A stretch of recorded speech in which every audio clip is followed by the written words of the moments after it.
Hi, I'm Phil Coturri, and we're at Kamen Vineyards in Sonoma, California. I've worked with Robert Kamen since 1983. This vineyard, we started this vineyard together in 1983, and it's one rock on top of the other. You can see by what I'm holding in my hand, this is all volcanic rock, and the soil, not too dissimilar to Chateauneuf de Pape in southern Rhone. There is more alluvial, here is more volcanic, but it goes down for about 15 feet. I've dug holes out here, and it's one rock placed on top of another rock, placed on top of another rock.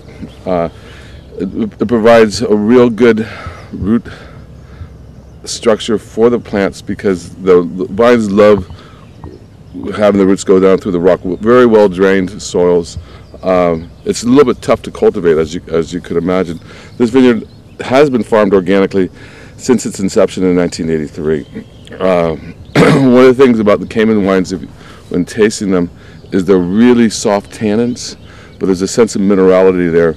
And the minerality, in my opinion, comes from the etching of the rock through the bacteria and funguses in the soil, and we're just constantly breaking it and chipping it, and it definitely imparts a flavor to the wines. The vineyard right now is getting ready for its last weeding, which will occur this upcoming week. This is what we call the rose block because it is surrounded by rose bushes on the sides. This was replanted in 2003. I'm in the wrong century. And so this will be the third crop off these plants. It's Cabernet. It's a 337 clone of on-top clone, a French clone of Cabernet. Like I said, and actually this block, this 6 acres of the roses is the backbone of the Kamen Estate wines and also of his cashmere selection, which every year we put together about 250 cases of the best, and it usually comes right from the heart of this rock-strewn block. You can see the clusters are starting to form now. They are probably a week to 10 days away from flowering, starting to elongate, starting to develop their character. As it warms up, if we're out here with all these flowering plants that I still have left, that as soon as the sun warms up the ground a little bit, the insects galore.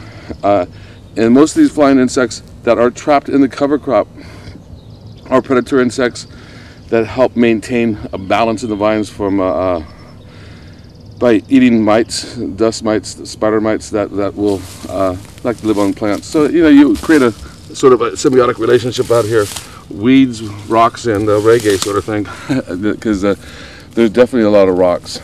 And it is, in some ways, this is an exciting time as the vines are starting to grow. Also, it's sort of a sad time because the cover crops slowly start to fade into the past. I'm just trying to see where we have some patches of clover still growing out here. But with the dry spring that we've had, things are just slowly coming to a standstill. But it is this organic matter, and you can see how thick it is. That is part of our nutrient program here at Kamen, and this is what feeds the plants. I'm at a steady state now. I don't fertilize this vineyard anymore.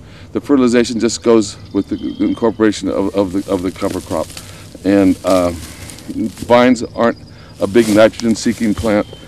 We don't want to have big, lush plants. We want to have, again, my philosophy is growing the healthiest possible vine under the worst possible conditions. And here with these rocks, it's a struggle, but it does impart a lot of flavors. But it is keeping this soil alive again through the use of cover crops. That is my main tool in growing a healthy vine up here.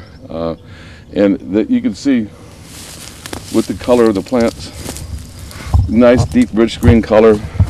The growing tips are showing that little redness of excitement as they start to take off. This probably grew 4 inches yesterday, 5 inches yesterday, and as we move into this upcoming week where they are predicting 85 to 90 degree temperatures, these vines will just explode because they've been waiting to do it all spring.